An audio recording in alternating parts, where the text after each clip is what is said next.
Think of one person that's helped you get to where you are today.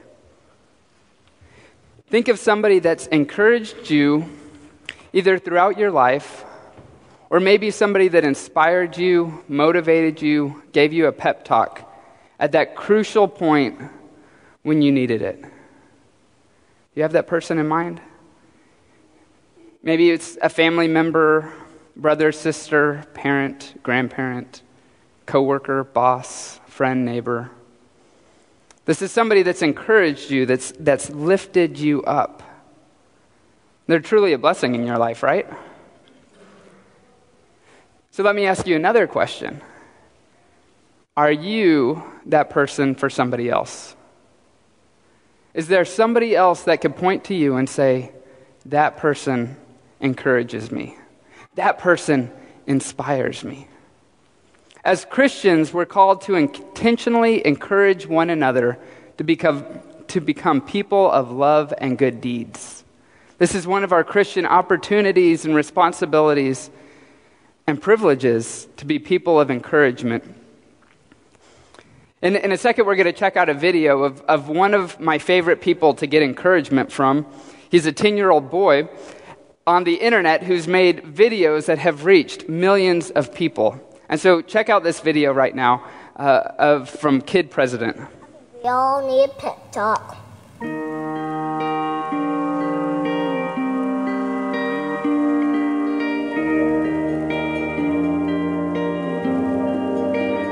The world needs you to stop being boring. Yeah, you. Boring is easy. Everybody can be boring, but you're gooder than that. Life is not a game, people. Life isn't a cereal either. Well, it is a cereal. And if life is a game, aren't we all on the same team? I mean, really, right? I'm on your team, be on my team. This is life, people. You got air coming through your nose. You got heartbeat. That means it's time to do something. A poem. Two roads diverged in the woods, and I took the road less traveled. It hurt, man! Really bad. Rocks, thorns, and glass. My plants broke. Wah! Not cool, Robert Frost. But what if there really were two paths? I want to be the one that leads to awesome. It's like that dude Journey said, don't stop believing unless you dream stupid. Then you should get a better dream. I think that's how it goes. Get a better dream and keep going. Keep going, keep going, and keep going. Will Michael Jordan have quit? Well, he didn't quit. No, he retired. Yeah, that's right. He retired. But before that, in high school, what if he quit when he didn't make the team? He would have never made Space Jam. And I love Space Jam. What will be your Space Jam? What will you create will make the world awesome? Nothing if you keep sitting there. That's why I'm talking to you today. This is your time. This is my time. It's our time. We can make every day better for each other. If we're all on the same team, let's start acting like it. We got work to do.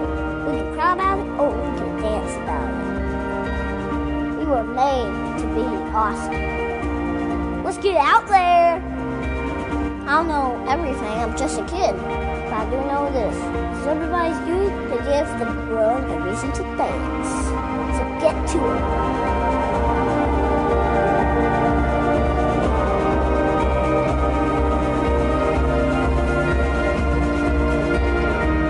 You've just been Pep Talk. Create something that will make the world awesome. Play ball.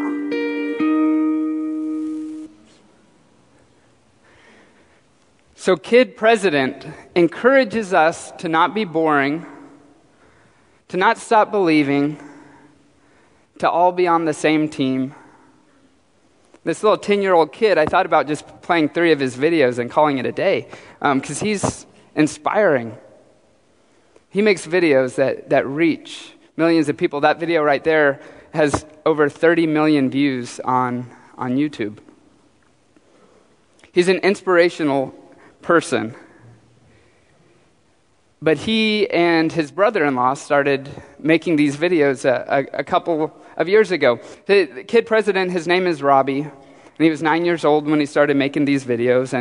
And his brother-in-law is Brad, and probably the genius behind the videos and splicing and making the videos what they are. But Brad and Robbie work together, and they create these videos to inspire, to encourage. They want people to dance, right? Did you catch that one line? It's everybody's duty to give the world a reason to dance. So get to it, as Kid President says. He wants to inspire people to do something so good in somebody else's life that it makes them want to dance. This is a big thing for any 10-year-old kid to do, but there's a background story. See, Robbie has osteogenesis imperfecta, and that means that he breaks easily. He's had more than 70 broken bones in his short life. So this is a kid that has been in the hospital probably more times than we can imagine, who shouldn't dance, and if he dances, he has the chance of breaking something. And yet he continues to dance and to inspire other people to dance. As Christians, we're called to intentionally encourage one another to become people of love and good deeds. So will you be a kid president? Or will you be a Brad? Maybe, maybe not. You probably won't make videos that millions of people watch. But will you inspire somebody?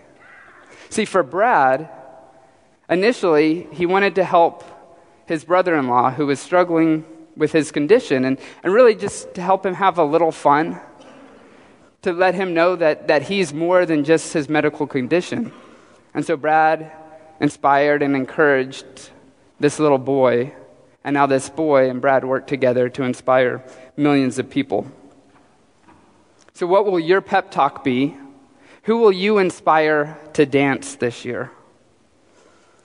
See, although it might not be as cute, there are stories in our scriptures of inspiration and of encouragement.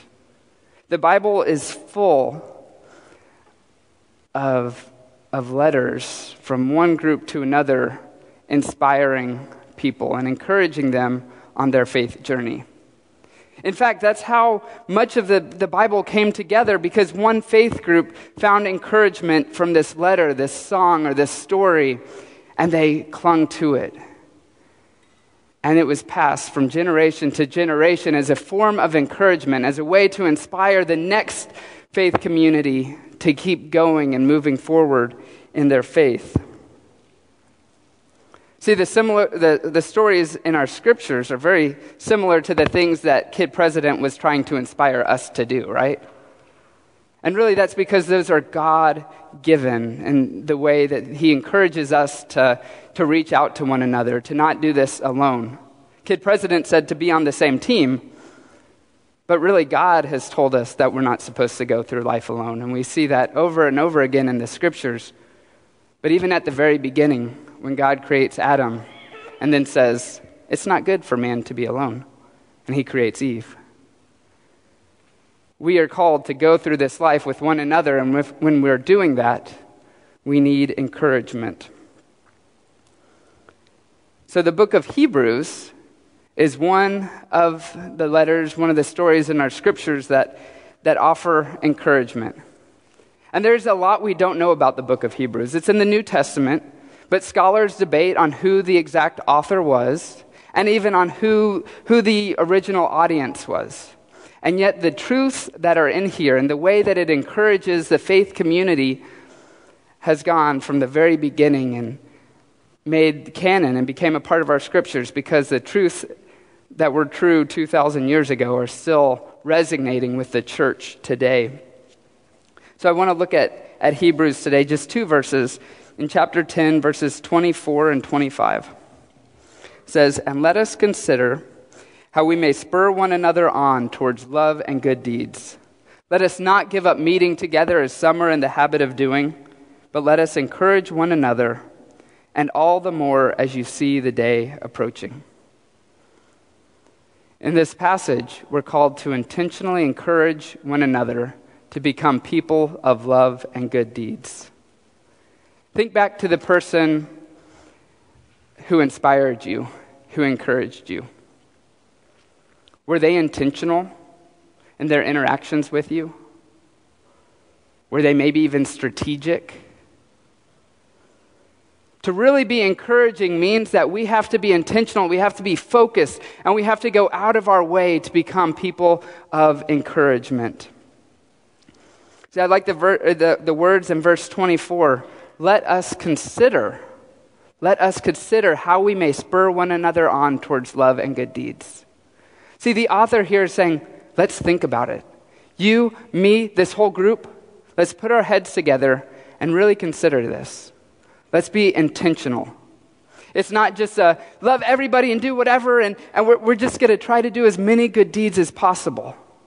But no, let us be intentional.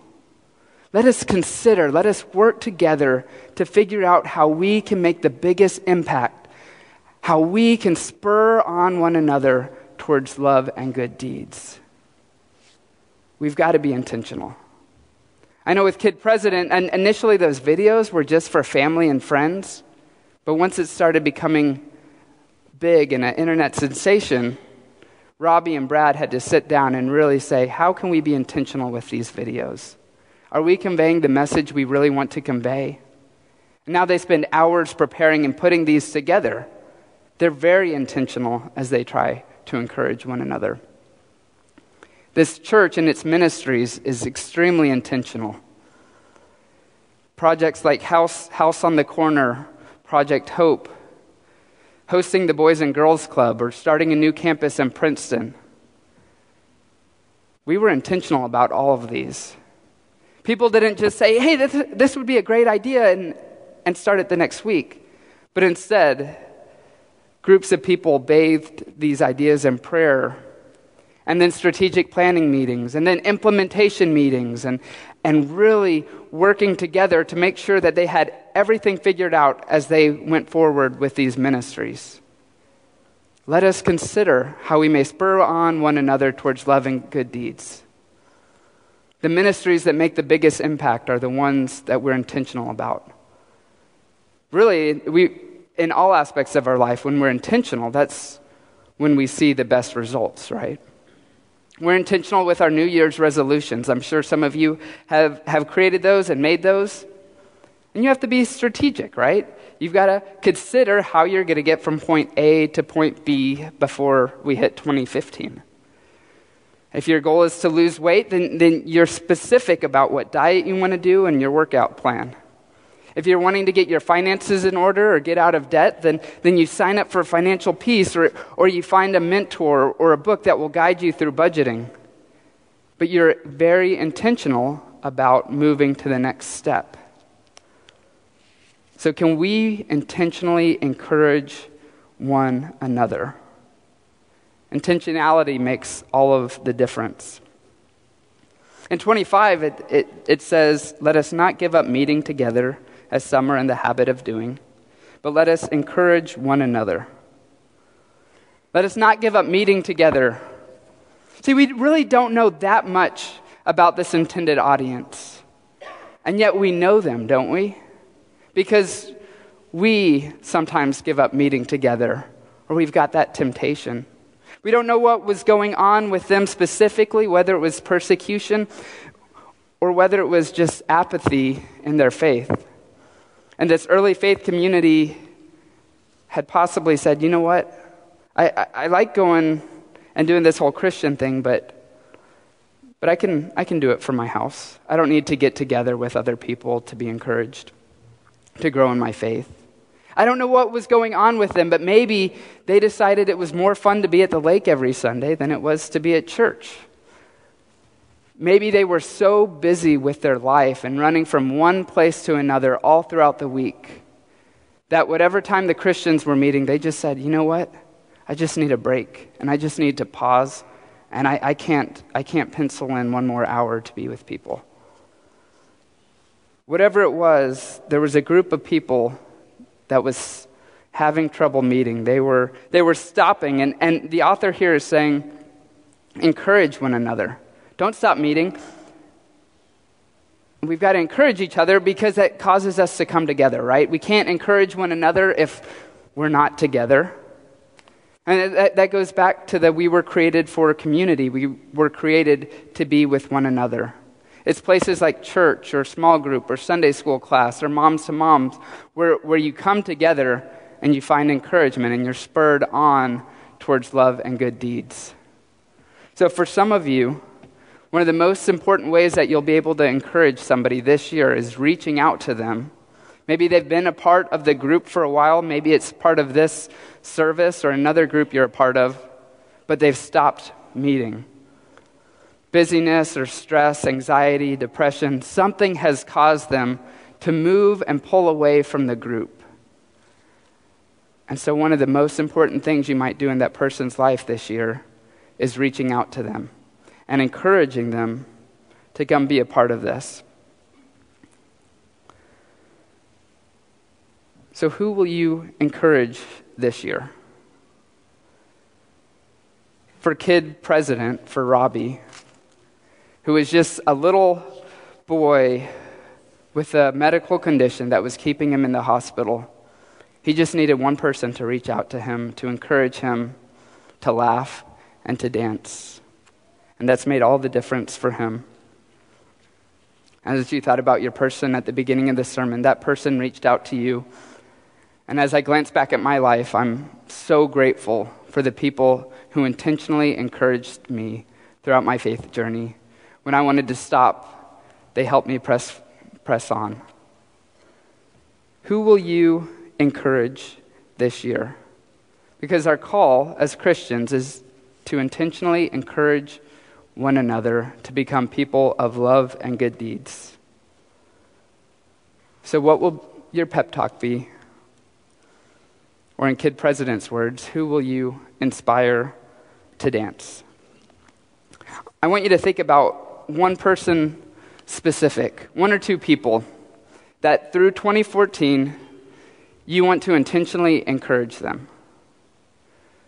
For some of you, it might be your kids. It might be a sibling. It might be a parent. It might be somebody at work.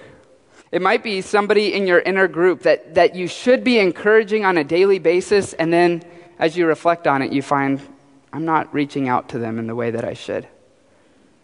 And some of you in here, you might be really good at encouraging everybody in your inner circle. And everybody you're really close with knows that you love them and that you care for them. So maybe you've got to think outside your inner circle. And who's one or two people that you could intentionally encourage this year? If you've got them in mind, I want to spend a minute praying for them. So let's go to God in prayer. God, you have called and placed on our lives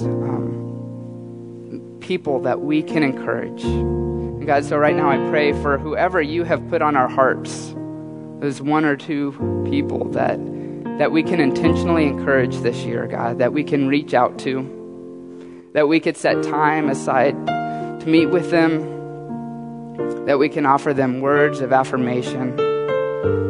God, that we can be there in their life to inspire them to be people of love and good deeds.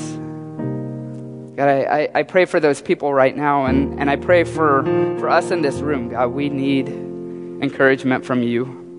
We need strength and persistence to make sure that we follow through on the encouragement side. Because, God, it is so easy to just focus on ourselves and forget about encouraging other people.